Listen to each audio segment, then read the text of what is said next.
अस्सलामुअलैकुम नाजरीन, आज मैं मोहब्बत से सुसाइड का सफ़र इससे मुतालिक चंद बातें आपकी खिदमत में पेश करूंगी।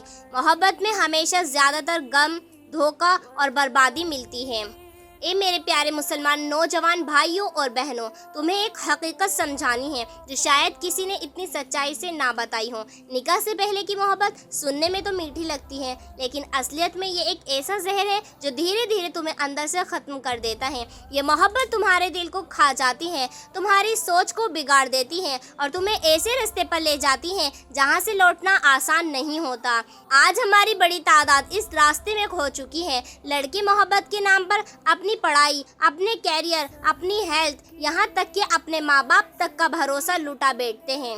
लड़कियाँ अपनी इज्जत, अपनी हया और अल्लाह के सबसे कीमती तोहफे अपना ईमान तक गवा बैठती हैं। और सबसे दर्दनाक बात यह है कि ये सब करते करते उन्हें पता भी नहीं चलता कि वो अपने रब से कितनी दूर निकल आए। जब एक लड़का या लड़की एक दूसरे से अलग होते हैं तो शैतान उनके दिलों में एक रोग पैदा कर देता है जिसे हम याद कहते हैं। वो बार बार तुम्हें वो पल याद दिलाता है जो तुमने एक दूसरे के साथ बिताए थे। वो लम्हे, वो बातें, वो हंसी तुम्हें ऐसे घेरे में फंसा देते हैं कि तुम निकल ही नहीं पाते। फिर इन यादों को भुलाने के लिए शैतान तुम्हें नशाखोरी, बुरी आदतों और यहाँ तक कि अपने आप को तकलीफ देने की तरफ मजबूर करता है। ये तकलीफ बढ़ते बढ़ते इंसान को उस हद तक ले जाती है कि वो शैतान के बहकावे में आकर खुदकुशी कर लेता है, जबकि अल्लाह ने इस गुनाह को हराम करार दिया है। अल्लाह ताला फरमाता है, वला तक़्तुलू अनफुसकुम इन्नल्लाह काना बिकुम रहीमा, और अपनी जानें मत लो,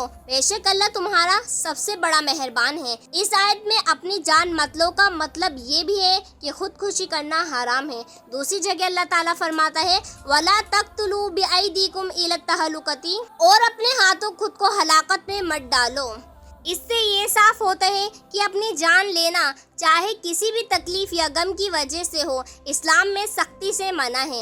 हदीस में भी आता है कि जो इंसान खुदकुशी करता है वह क़यामत के दिन उसी तरीके से हमेशा हमेशा के लिए अजाब दिया जाएगा। ए मेरे प्यारे मुसलमान भाइयों और बहनों, अपनी जवानी को ऐसे रास्ते पर मत बर्बाद करो जो तुम्हें खुदा की नाफरमानी में ले जाए। अगर मोहब्बत करनी है तो पहले अपने रब से करो जो कभी धोखा नहीं देता। अगर चाहत है तो दुआ करो अल्लाह तुम्हारे लिए हलाल और पाक रिश्ते में मोहब्बत लिख दे, क्योंकि मोहब्बत का असली मज़ा, असली सुकून सिर्फ और सिर्फ निकाह के बाद है। बाकी सब एक धोखा है, एक जाल है और शैतान का सबसे बड़ा हथियार है तुम्हें बर्बाद करने का।